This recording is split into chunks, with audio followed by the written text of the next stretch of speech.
My name is Joe Compton. I am an independent author and filmmaker and the executive producer here at Go Indie Now. I may know a lot of things, but that's because I never stop learning. I figured I wasn't alone in that. So I asked my friends and colleagues if they wouldn't mind giving us an hour of their time to each teach us something new. Welcome to Indie Teachables 101. And in our season premiere, Yes, it is all about finishing, getting all those words out, and the satisfying feeling it is to have done that. but for all of us who have done it before, We know that that is just the beginning of the process. some of us relish in the idea of editing our own work, and some of us dread it. Luckily for both options, We have somebody who is an expert at it. one of the most renowned editors around in our indie circle, Lily Luchesi, who is a best-selling author herself and owner and operator of Partners in Crime Book Services, has edited countless amounts of manuscripts. And tonight she's going to share some tips, tricks, and some things you can do to help your process, even if you're good at editing or you suck at it like I do. So now it's time to sit down, grab a cup of coffee, and get ready to ask as many questions as you possibly can think of with our guest instructor and expert, Miss Lily Luchesi.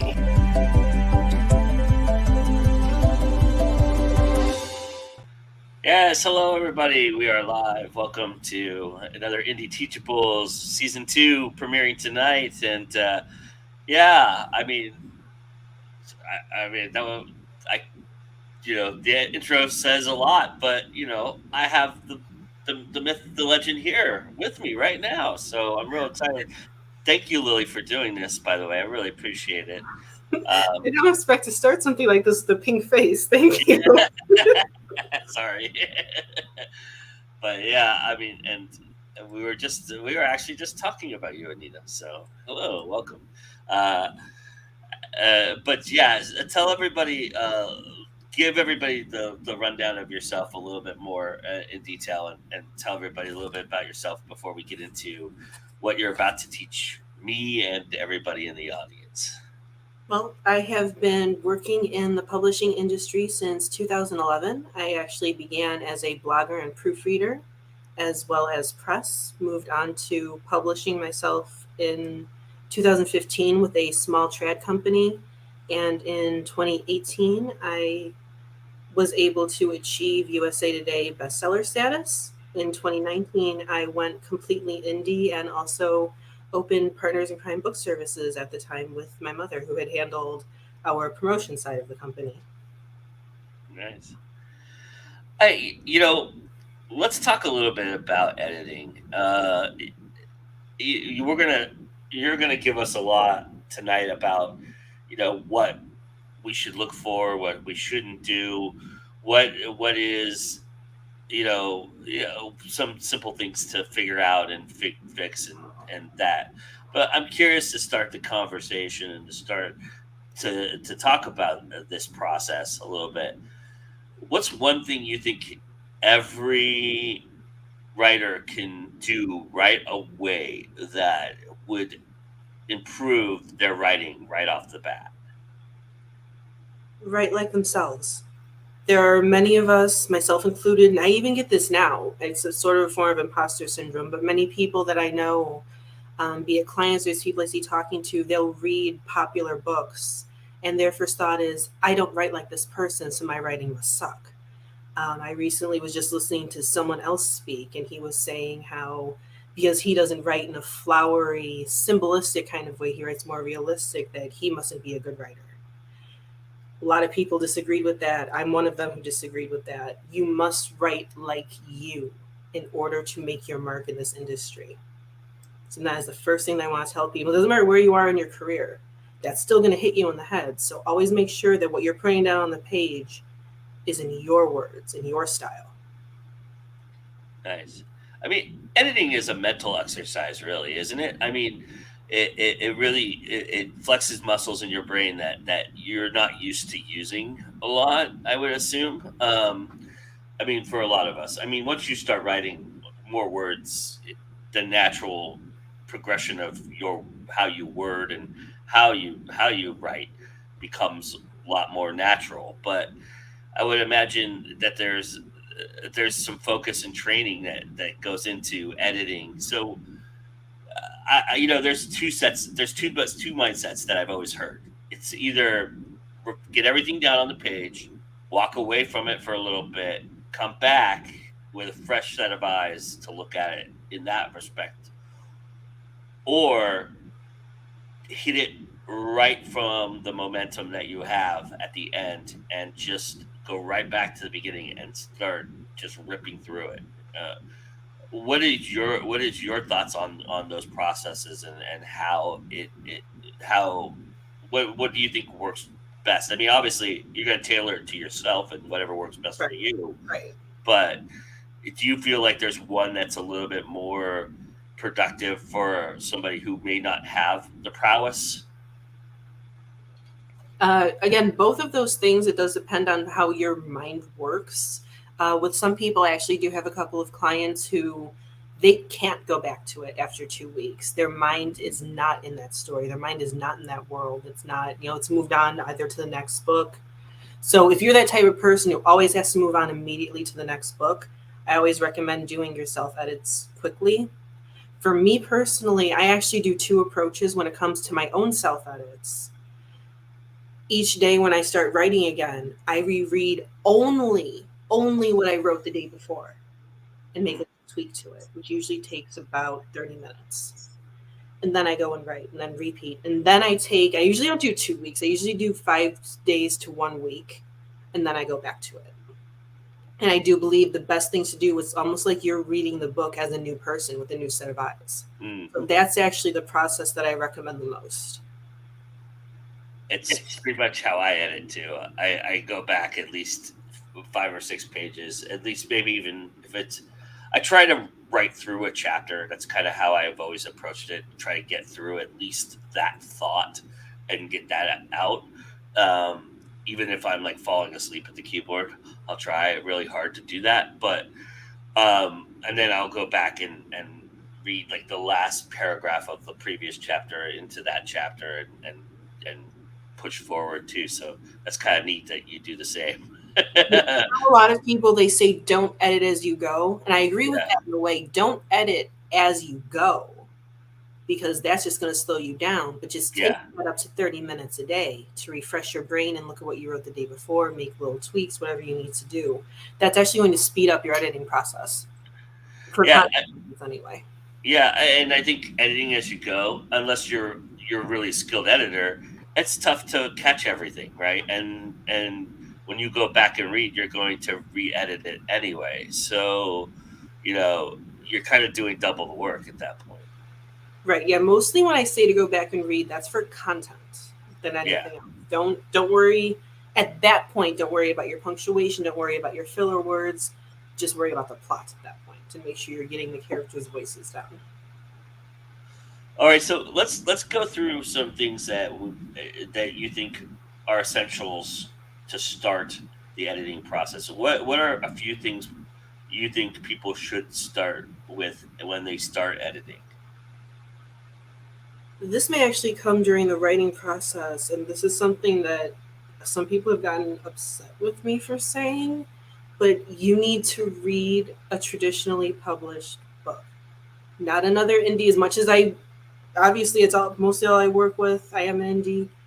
Read a trad pub book. Study their punctuation, study the sentence structure, study how they do their formatting, what titles look like, the difference between a song title and an album title.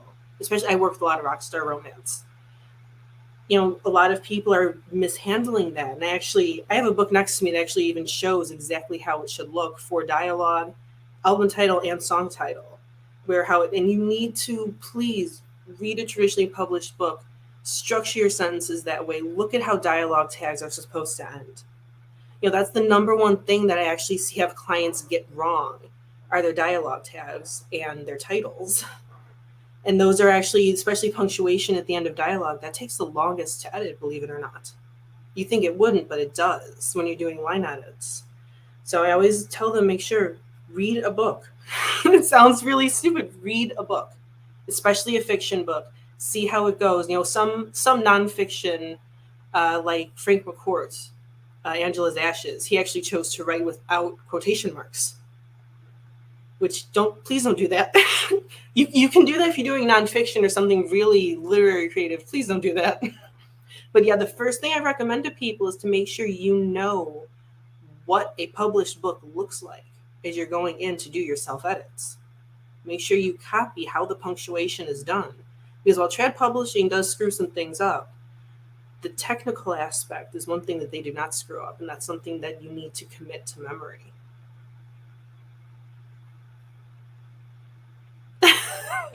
You were fine.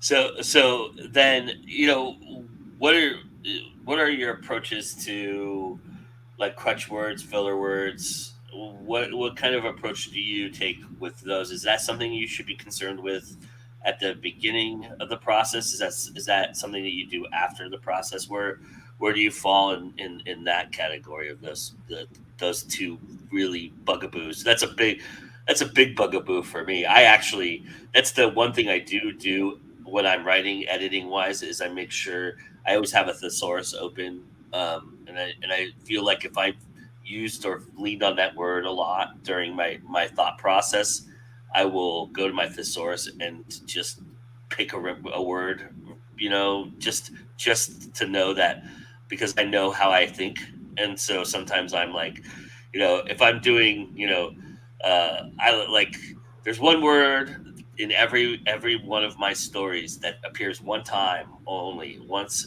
in the story, and I've done that as kind of my little Easter egg to writing. But other than that, I know I lean on certain words a lot, especially if I'm in a group and I know how to describe that feeling. The feelings are usually the ones I usually end up having crutch words toward. Yes. I've also noticed some people's repetitive words, they're not necessarily crutch words. That word just kind of sticks in your brain as you're in that scene. And it's not necessarily a bad thing, but you also can't use it. Like, some of my crutch words are actually movements that the characters will do, and I'll catch myself for those. With a lot of clients, I notice they don't have repeated crutch words as opposed to they have just repeated words, because again, that word is stuck there. So I will always make sure that I leave notes. I will usually try and leave multiple options for them to change it.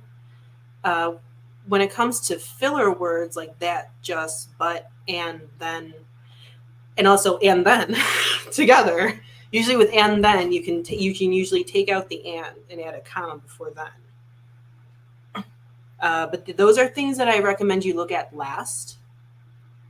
When you're self-editing, the first thing you need to look for are plot inconsistencies. That should be your first thing that you're doing. The second thing, check your punctuation and spelling. Third thing, look for your filler words. Because as a writer, when I go through my self-edits and I see how many times I use the word just, oh dear, it's so bad. And I'm looking at myself like, but again, when you're writing, especially your very first draft, that is not something you should be paying attention to. Throw in all the filler words. It doesn't matter. Just get the words on the page. It's during your self-editing rounds that you need to go through and look, use find and replace. So it just takes you through the document and you can delete whatever you want.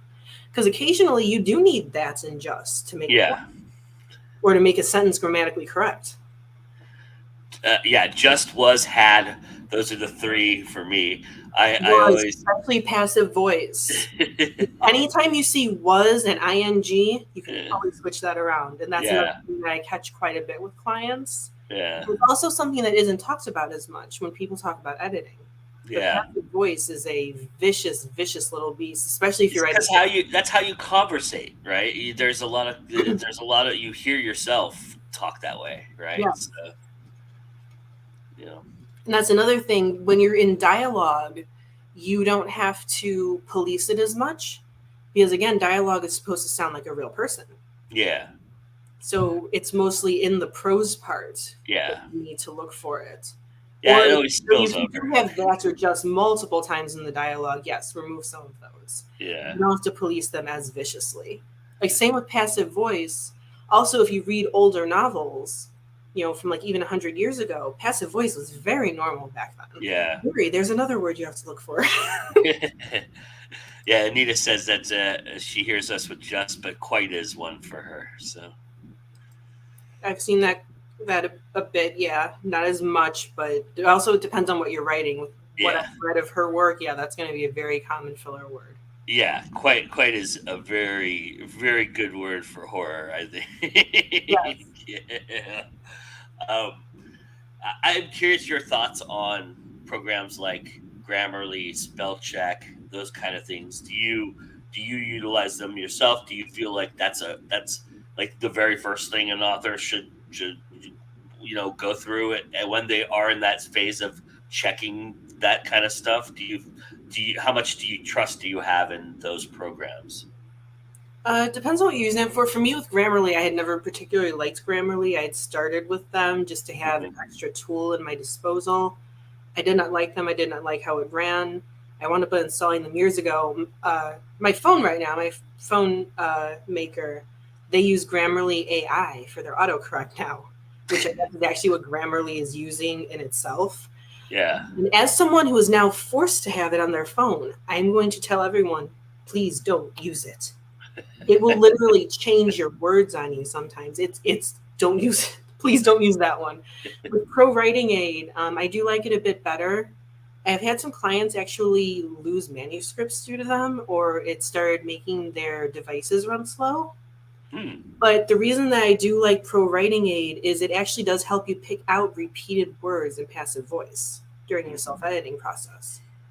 However, this is another one, you can't trust everything it gives you.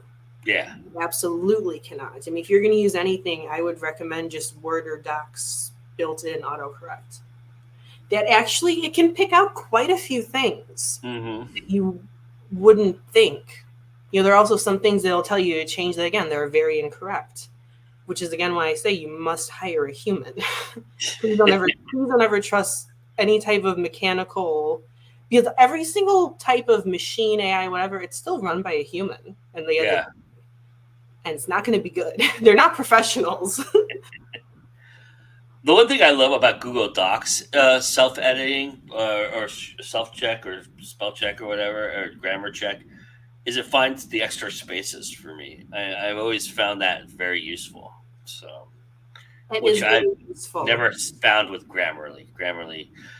Grammarly just has to stop telling me to put a comma in there. I'm just so fucking tired of commas with Grammarly. It constantly, and now, like I said, 'cause I'm getting it on my phone, it's constantly telling me to put a comma. I'm like, but a comma doesn't go there. I Yeah, know a comma doesn't go there. This is my job. People pay me to know where a comma goes. and, So yeah, yes, if you do use any of those programs, use them sparingly. But again, they are a tool in the toolbox. I always recommend it, like I said, at least using what's built into Word or Docs wherever you write. I think, run, especially for spelling errors, mhm. because run you'll it, run it make at you least type once. like and sometimes I will mistype and as NAD. Yeah, It'll tell me because yeah. I'm not going to really be paying attention to that as a writer. That's why I don't edit my own stuff. So again, there are certain things, yes, please pay attention to with the machines. I don't know why it is, but anytime I type that, I I always put the space before the T instead of after the T, so the next word always has the T attached to it. I don't know what that is about me, but it's just me going super fast with my fingers, I guess, and that happens a lot. So, I'll do that with the E at the end. uh, The word after will contain the E and everything. It's just TH. Yeah. yeah, exactly. Grammarly, those commas, they drive me crazy. Yes. And um, then if you disable it on your phone, it's even worse. yeah, it really is, no doubt. Yeah. And Anita says, I like the new rephrase option on Pro Writing Aid. I might not use the options verbatim, but it helps me think about sentence structure. So, And yes, that's a very good thing because again, and I've actually had a couple of clients, they'll leave notes in their manuscript saying that Pro Writing Aid had left this suggestion. What do I think about it? And I would yeah, usually tell them, okay, this sounds a little, because oftentimes Pro Writing Aid's rephrasing, it sounds a yeah, little flat. It sounds a little inhuman. So I will show them, okay, if you want this rephrased, here's another way to rephrase it that fits your style. Yeah. Yeah. Um, so you're very much content is king. Um, but the interesting thing about you, and you and I have had these conversations before, is because I come from a screenwriting background. I believe in three act structure. You tend to bend that rule quite a bit. You like the more anime style of 4 or 5 act structures. Uh, when you're editing and you're editing somebody who falls into a 3 act structure, or you're looking at structure itself, what are some key elements that a writer can identify right away in terms of how to, I mean, because it has to have some kind of structure regardless of whether or not you're breaking the rule of 3 act structure. Not many things go outside of the box of, and in fact there's not hardly anything I can think of that goes outside of the box of a structure, right? So I mean, it's the foundation of what storytelling is, right? So I'm curious what your thoughts are on how to lean on structure. What is it, again, just what works best for you? Is it dictated by the genre story? How do you feel about the aspect of what structure goes with what? I think it depends on what media you consumed a lot before you started writing. And it also does depend on genre. The last two romances that I released, is Samantha Calcott, which were unbiased and Legion, they both actually go to the 3 act. I think romance is very much, Oh, whereas if you're going more of a fantasy route, even if you're doing romance, fantasy, urban fantasy, horror, you can sometimes naturally fall into a 4 to 5 act. But how you write, it usually does depend on what media you consumed. I consumed a lot of series growing up when I was a kid, a lot of series. Middle end, there was usually more to it, where if you put the whole series together beginning to end, you got the 5 act structure almost. So, and also I did watch a ton of anime, read a ton of manga, and that is also very much what influenced me, especially for my paranormal. mm, And again, I think paranormal just naturally can fall a bit more towards a 4 to 5 act than a 3 act. But something that you just need to know is how your pacing is going. I've read a lot of 3 acts from clients, and the first thing I'll tell them is, you need more detail here. This is a very rushed middle to get to that end, and it almost feels like a 2 act instead of, you need 3. You need detail. You need to fill this out. 2 act, that's like a one-man play. Right? It seems almost like it's a act 1 intermission, act 3 in a way. Like you had a short film intermission between 2 movies. Uh, That's kind of how I think of it as. So it's just like you need to fill this out. You need to bridge that gap between middle and end. is there Do you find, because it's been told to me, and I have struggled with this in the past, but I've kind of overcome that aspect of it. But for a certain writing style, for pantsers, usually the middle's the toughest part. For plotters, it's usually getting to that third act fast enough, because detail becomes king for plotters. It's Are you able to tell right away what a person is by how they present a manuscript to you? Sometimes I can. Sometimes I can. Uh,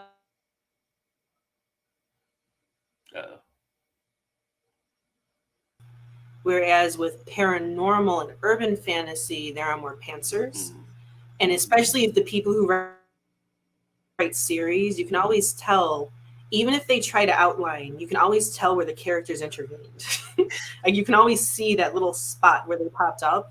It's more of how the plot twist is introduced. One of my clients who mostly writes contemporary, she's got a paranormal as well, contemporary suspense. You can always know that it's the characters and it was not plotted out.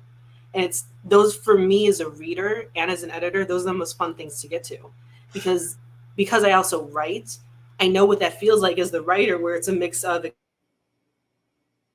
excitement and exasperation. Yeah, I figured out how to get through the middle part. Anita says she's a plotter and she hates the middle. Uh, Hate the middle too. but I mean, so if you know what you are, right? If you know you're a plotter or you're a pantser, what are some things that you can do to kind of get through those aspects of what you struggle with, your weaknesses? With being a plotter, because I am not one. My characters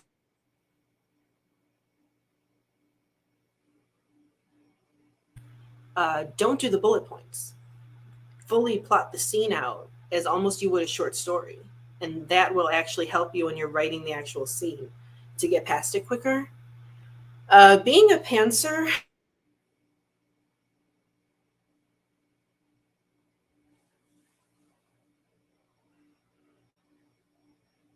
to just let them get through it. And sometimes you kind of even got to argue with them. I know to some plotters this might sound weird, but for most of us pantsers, we argue with our characters.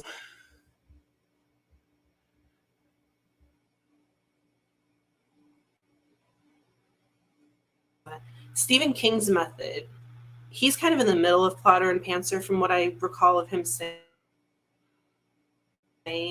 But his method is sit at that damn computer until you get that done if you are stuck at a hump. And I agree with that. Just sit there and get through it. You just got to force yourself.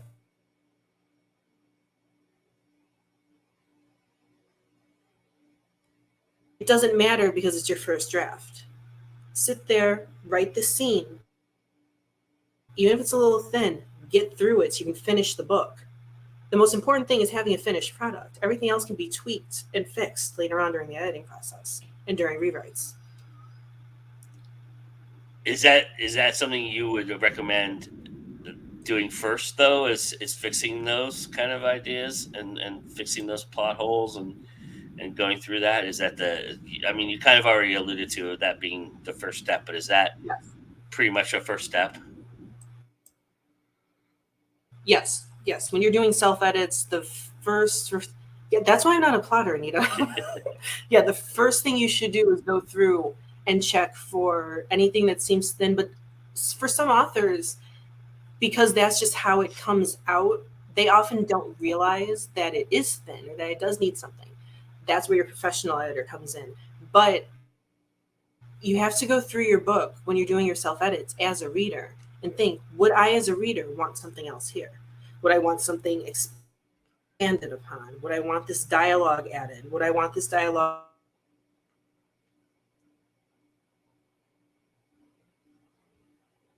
Just read the book as if you're a reader and think, what would I change about this plot? What would I change about this scene?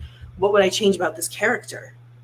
Because oftentimes you will find something and you will find what was missing during your first draft. What about the opposite effect?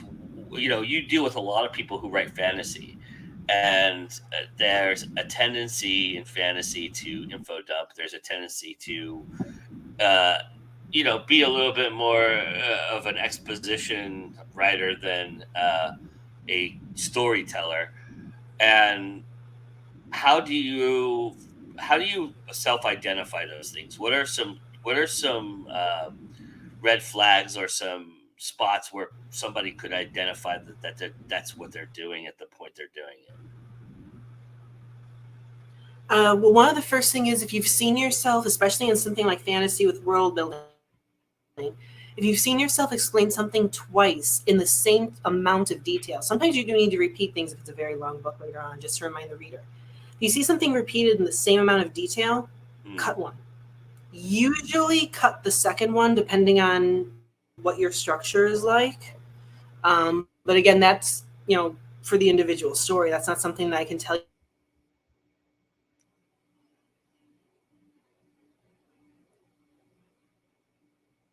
Yourself describing outfits in such severe detail that goes on for 2 or more paragraphs. Cut, cut, cut.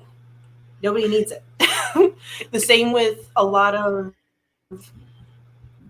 the things that I have discussed so often is Dracula.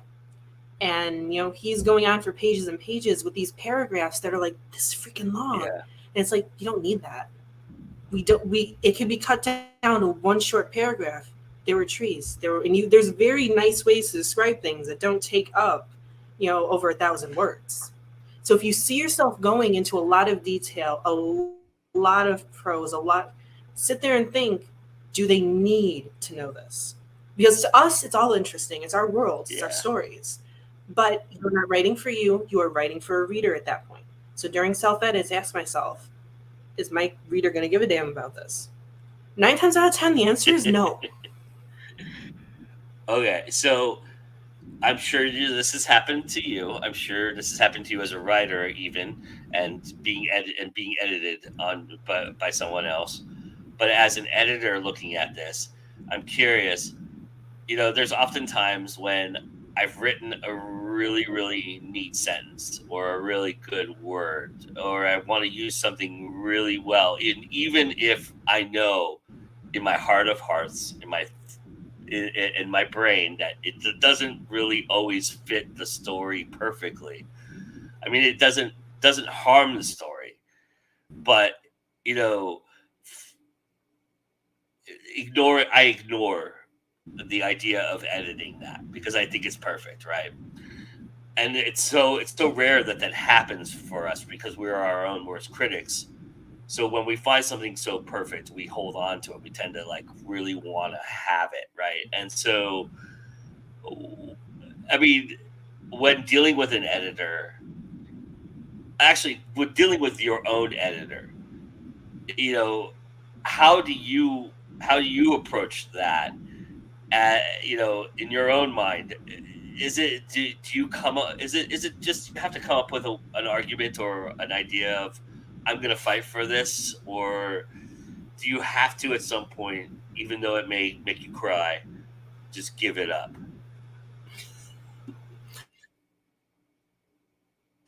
I'm one of those people who hold on to it until the very, very start. Not my editor now, my very first editor.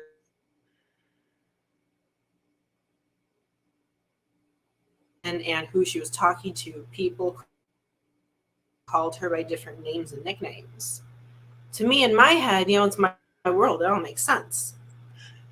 And my first editor, she was like, "You can't do this. Pick her real name and pick a nickname. You can't keep doing all of these. It's not going to work." The readers, and I wanted to hold on to that so bad because it made sense why these people called her different names.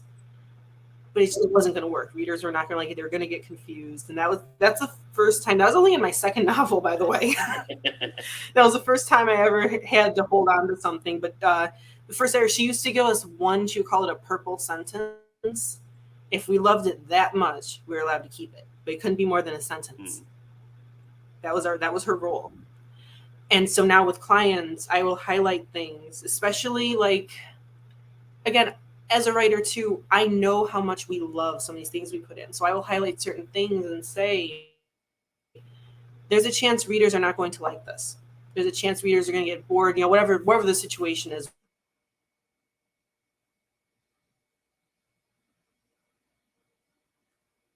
The person you paid to tell you, delete this. So, you got to decide what you want to do. But I never tell people definitively, completely delete. I actually have a couple of clients who they do their self-edits in a way where sometimes there are scenes that just don't fit. Yeah. And a very clever thing to do, and I will recommend this to people, is take those scenes out. Don't delete them, and either add them at the end of the book as a special bonus or put them in your newsletter as a freebie. And it'll attract new readers to whatever series or book you're promoting. Because there are oftentimes, scenes. I was just rereading a scene from Yijun. It may actually wind up fitting in his sequel, but it was such a beautifully written, perfect scene. It just didn't fit. It did not fit the book. And I'm looking at it, I'm like, I'm going to use you somewhere. I'm going to use you. Because I just love it. It's like one of those scenes that just makes me smile as I'm reading it. One of the few ones where it's like, yeah, I'm proud of myself as a writer for this. Is that an important aspect of editing too? A little bit of self-deprecation, a little bit of reinforcement, positive reinforcement. Do you feel like there? I mean, editing is such a negative, has such a negative connotation to it because you're destroying something and building it back up in a way. But do you feel like that you have to look for some positives too in when you're doing your editing process? Yes, and my clients will tell you, most of them, I will always leave comments of what I love. I'm not just telling you what's wrong. I'm telling you what's great too, because I have never received a book where there wasn't at least one absolute gem of a scene or a line where it's like, holy shit, I love this. And the writer needs to know that. So I always make sure that I leave as many positive comments as I can while I'm editing, because yeah. But like the process of editing, I liken it to the music industry. An editor is a producer. A producer is there to make the song sound good, to make it polished, to make it. However, the artist has to go and bring it Yeah. in the studio first, in that recording booth. So my clients, they always bring it. And that's something that you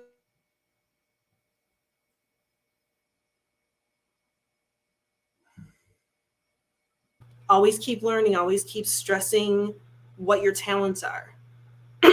And a good editor as well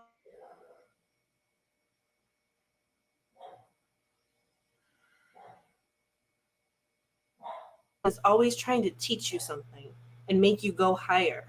That's a phrase that I keep going with now, is let's go higher. You got to do that. That's awesome. I Your love that. editor has to do that for you. That's awesome. So okay, so here's something that I know a lot of people struggle with. It's, when do I let this thing go? When is it ready to hand it to another human? Uh, what would you say it would be? I mean, you get to a point in your writing career when you find the sweet spot. But for those who are just kind of still trying to find their sweet spots, what would you say is a good way to practice trying to find how to find it? There's always going to be this tiny little part of you that's like, I can do better. I'm not handing it in.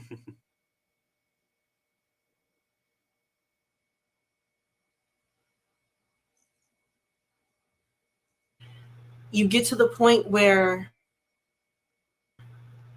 if you feel you can do better, but you can't think of how you can do better, you're reading these scenes and you're thinking to yourself, I can do better. Ask yourself how. If there is no answer, that means you're done and ready to hand it off to an editor who may or may not tell you, yeah, this can be better. Or they may tell you, yeah, this is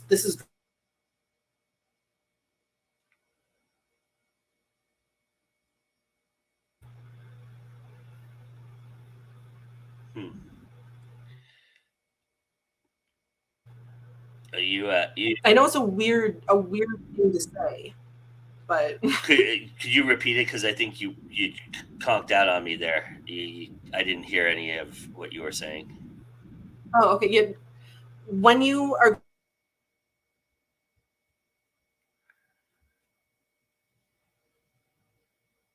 think you can do better. I will always forever think, no matter what I'm writing, I can do better. But if you're writing and you're going through your self edits and you're thinking, I can do better, but you can't think of how you can do better, Hmm. then give it up. If you cannot, that's when you hand it off to the editor. And if you feel this scene is weak and you keep thinking, I can do better, let your editor know. I've had some clients let me know. They're like, look at this particular scene and tell me why could it feel something. And it's a 50-50 shot. Sometimes I will tell them, yeah, here's what's missing. Sometimes I will tell them, no, this is good. That's just your self-doubt talking. Hmm. But again, if you yourself as the writer cannot figure out what it is that needs to be fixed, hand it off. That's when you know you need another pair of eyes. That's awesome. I love that. I love that a lot. That makes a lot of sense. Do you feel like editing is like more of a gut thing than an actual technical thing, or is it more of a technical thing than a gut thing? Self-editing is a bit more of a gut thing because, again, the majority of self-edit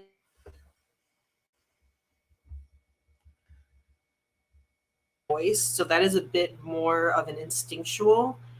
But when it comes down to the grammar, the punctuation, the flow, that is all very, very, very technical.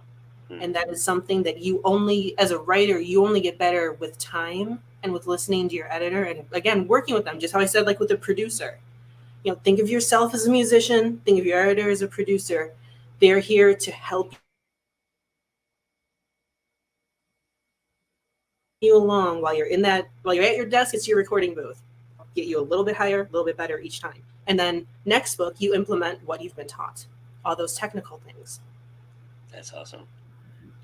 Okay, so the other thing that's been going around a lot lately is dialogue tagging, and how intense should a person be about their description and using action words when utilizing dialogue.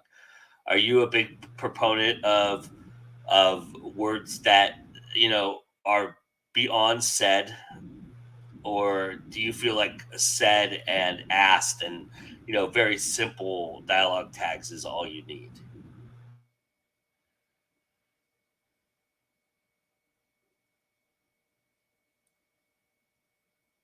He, she, him. Like, let's say you have a sentence, oh my God, and that sentence, and then it'll be character X, threw her hands in the air.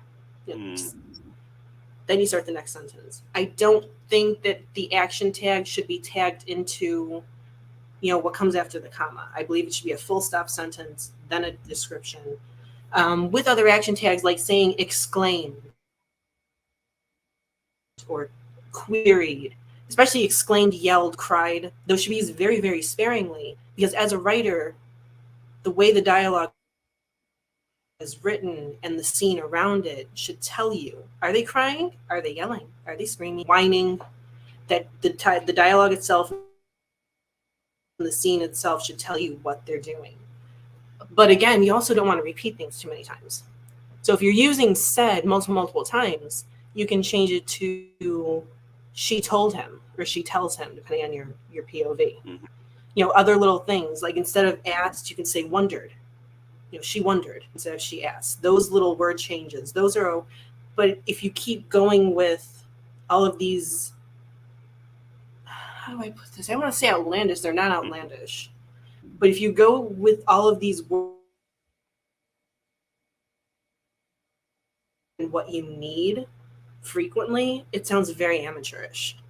You're much better off if you're using the dialogue tags to stick with the simpler words and then build the scene around it to fit everything in.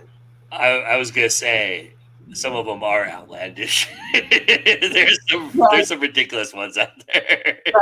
Some of them are. Yeah, there's a couple that are going around, and the ones that's most frequent are two extremely popular series, one for adults, one for teens.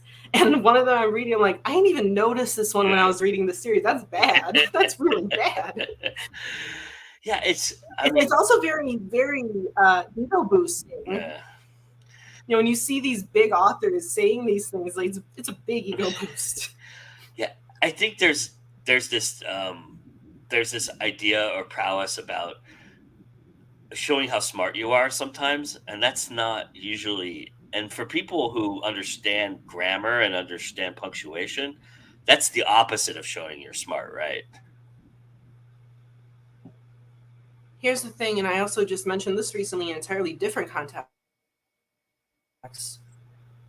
A smart person, a kind person, a funny person. You don't have to tell people and work hard to tell them you're smart, you're kind, you're whatever. They know just by what you're doing. And when you are deliberately inserting, like that's actually why I advocate against a thesaurus, because people would like to use it to enhance their dialogue and enhance their prose, and they'll insert words that don't belong. Sometimes they're used incorrectly. I get that often. Or sometimes, it's a 4-syllable word where that character would never use that word.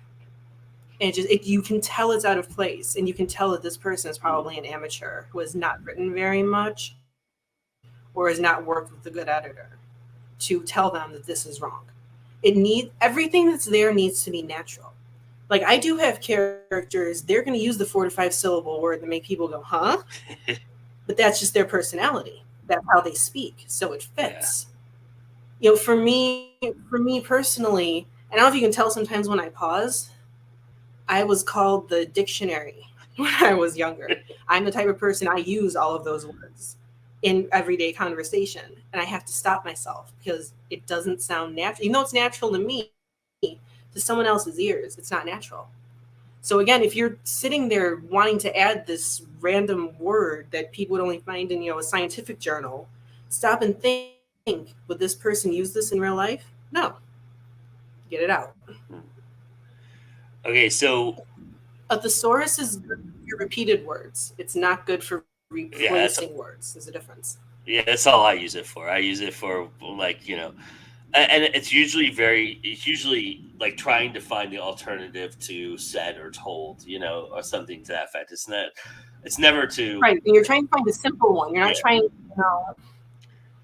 you're not trying to do this crazy, 10-letter word there. What a 4-letter word can do. Yeah, I don't need to take the SATs ever again. I'm good. No, oh God, no. So I have a couple fun questions for you here. I'm curious, what punctuation mark do you wish you'd see more of that people don't use very often that you would think would be beneficial to their process? Actually, this is something that I have to do very often. It's become a trend, especially in indie books, to have a sentence, and the next sentence is very short and almost stilted.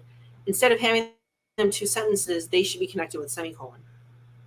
And it flows much better when you're reading it. When you read it, because you really should be listening to your book in Words Read Aloud feature, and you can tell what sounds more natural. So yes, I really wish people would stop using periods and multiple short sentences and go back to some semicolons. Those need to be utilized more because they do have a place. Sometimes it's not easy to tell their place, but they do have one. Yeah, they definitely need to be utilized more. Yeah, I'm a big. No, that's a great one. I'm a big fan of Vonnegut, and Vonnegut uses them to excess.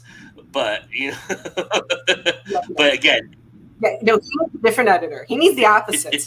Yeah, but yes, the semicolon. I'm a big fan of the semicolon as well, but it goes to show you again what you were talking about earlier, which is you need to read traditionally published authors in the respect of see how people will shy away from understanding Shakespeare, but if you understand pausing and punctuation and commas and dialogue tagging, you can get a lot from Shakespeare because the way that he cadences with those with utilizing those tools is very effective. It's very powerful, right? So I think that's I advocate for reading plays quite a bit in general because they're meant to be spoken aloud. They're meant to have a very particular flow that is pleasing to the ear. And if you're the type of reader, if you have the aphantasia where you're the person who doesn't see things when you read, it's not going to help you as much. If you're the type of person who sees things vividly when you read a lot of plays. I absolutely, especially if you're doing suspense, I highly recommend The Crucible. I've read that so many times. My copy had fallen apart at one point. But it's something that in your head, it just flows so nicely. And it kind of should teach you how writing should flow like music to your ears, but instead it's music to your brain. That's awesome. I love that. Okay, and so it's funny because you're a big music person. I'm a big movie person. But the one thing that always bothers me, and it's not a bad thing because I think it does help.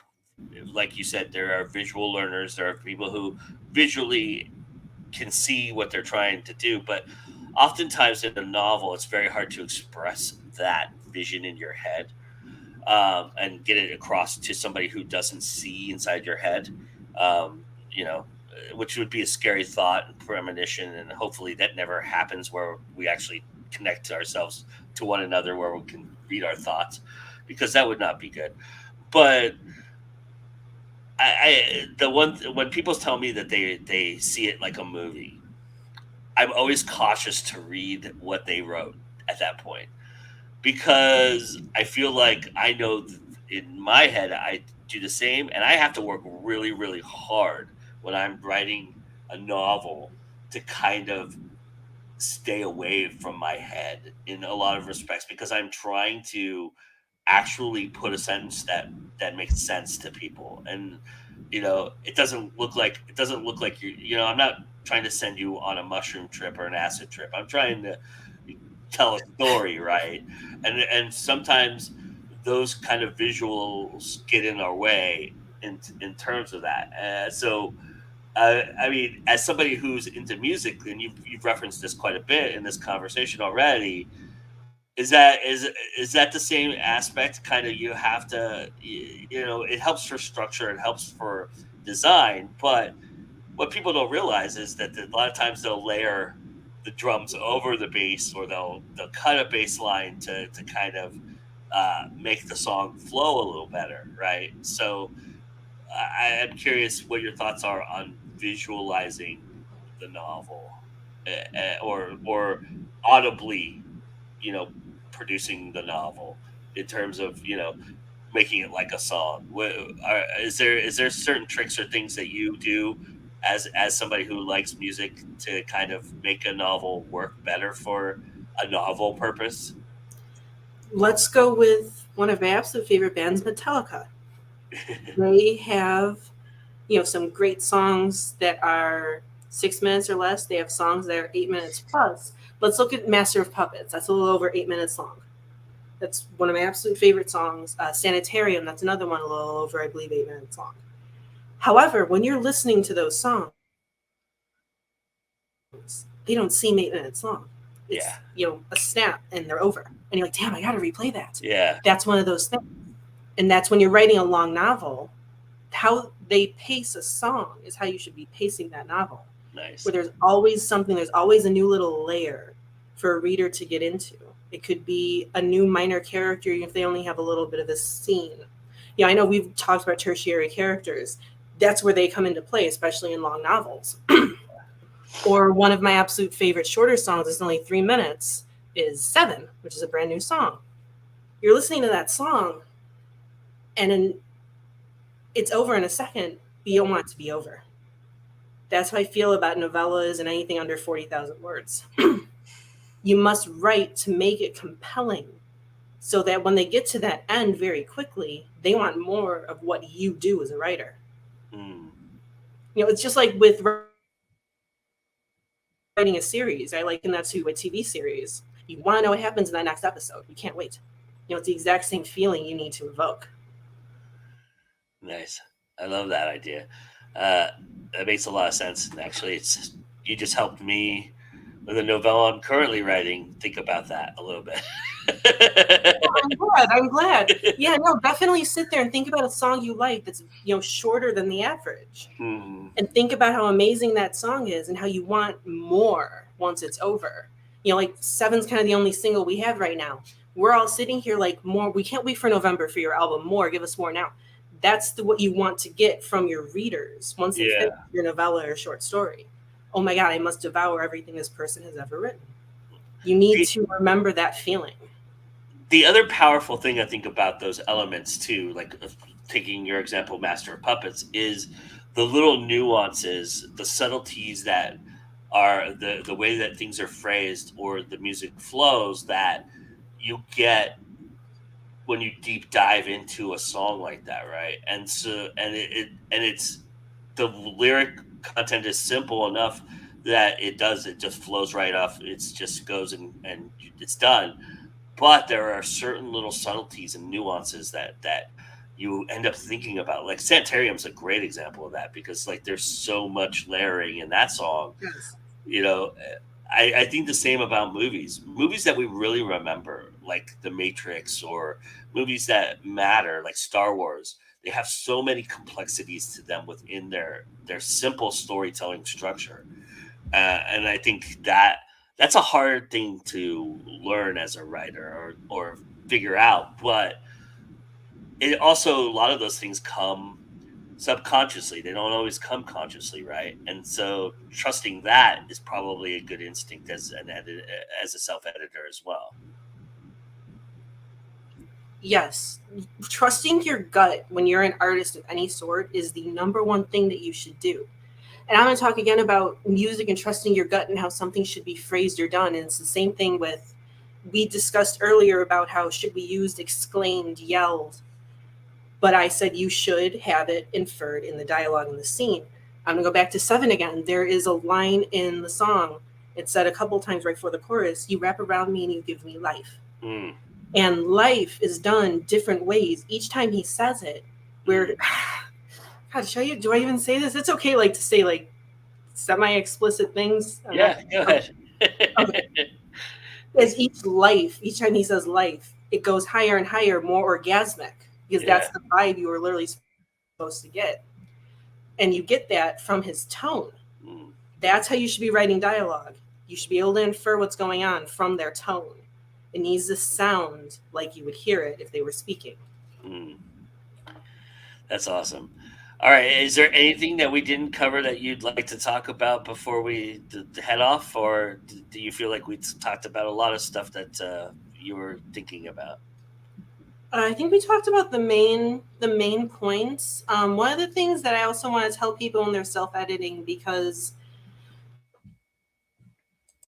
self-editing is not the most fun part of writing. As an editor myself, I love editing other people's work. I don't love editing my own work. None of us love editing our own work.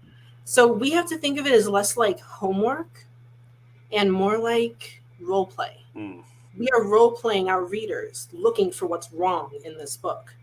Pretend you did not write this thing. Put yourself in a reader's mindset. And as you're going through it, you will find a lot more, and you will also enjoy yourself a lot more, rather than thinking of it as homework you have to do before you send it off to the professional editor. And also, don't over rewrite. A lot of people, when they do their second and third drafts, depending on how many you do, they overly rewrite it. Keep it as simple and as close to the source as possible. Your editor will help you with what needs to be done. Don't overwork yourself, because chances are you have to work yourself more later. I actually had this experience. My second book, I rewrote an entire chapter, and my publisher, editor, went and goes, "Why did you rewrite all that? I just asked you to change one sentence." We ended up going back to the. Luckily, it was Google Docs, so we could track the changes, and we ended up going back there. And she's like, do this, and watch how different it'll be. You didn't have to rewrite the freaking paragraph. you are not having to paint the Mona Lisa or anything. Yeah. When you're self-editing, don't think of it as something that daunting and that heavy. Just think of it as a necessary evil in order to make sure a reader can enjoy it the most, and also to make sure your editor doesn't have to do multiple rounds. The more rounds an editor has to do, the more it's going to cost you. So if everything else that I've said doesn't inspire you, let the fact that it'll be cheaper for you if you self-edit diligently. It inspires me. It inspires me. Believe me, I don't want to pay. Always make sure that you're at least having a little bit of fun when you self-edit. Especially if you're self-editing your 3rd, 4th, 5th, whatever novel. Something I also want you to do when you're sitting there while you do it is congratulate yourself, because chances are you have learned so much since you started. And there's one of my clients, I've worked with her since book 1. And I tell her constantly, and we're past like book 20 by now. I tell her constantly, I'm like, you need to be proud of yourself. Look at where you've come from in these past almost 4 years. Look at this.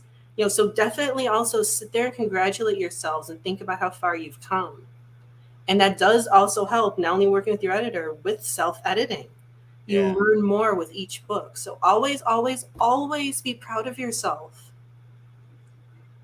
I think that's the perfect place to stop.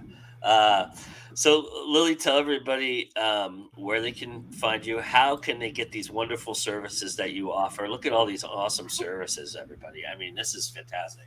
Yes, I've actually added a couple to this since then. I do professional formatting as well to make books look pretty. Nice. I don't use Vellum or Atticus. I do everything by hand. Everything is custom. You own your chapter headers and your dividers. So that's something that people also enjoy doing.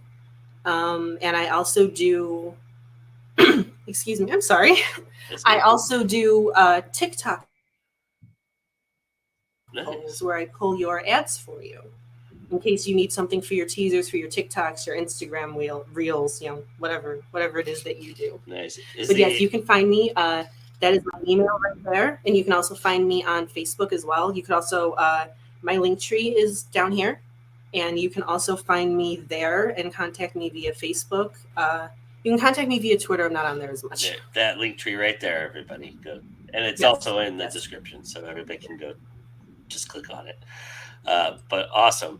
Lily, this has been amazing. I learned a lot, and I'm sure the audience learned a lot as well. And the audience that will come and watch this later on will learn a lot. And thank you so much for taking time to do this. I really appreciate it. And it's always a fun thing to talk to you about this because you're so amazing at it. So thank you so much. Thank you so much for inviting me. I really appreciate it. And I hope that I did teach well. My problem is I often, when it comes to editing, I'm very much in my head and I don't often have to explain so much in detail. So that's why I use a lot of things as a comparison so people kind of understand what I'm talking about. So I hope that was clear for everyone. If I have said something that someone may not have understood, please contact me about that too, and I will do my best to explain and potentially take like screenshots and stuff to show you. I like to help. Anita says it was a great show. Thank you. You could have used a semicolon there to punctuate it, Anita. Instead of a comma. Yeah, but the comma's the right grammar. Let's put it there. But I mean, but it wouldn't necessarily be wrong to put the semicolon. It would just be like, why not use the simpler one? Anyway, it's your classroom, Lily. So, do you want to say the magic words? Again, thank you very much for having me. And remember, it's always time to go indie now.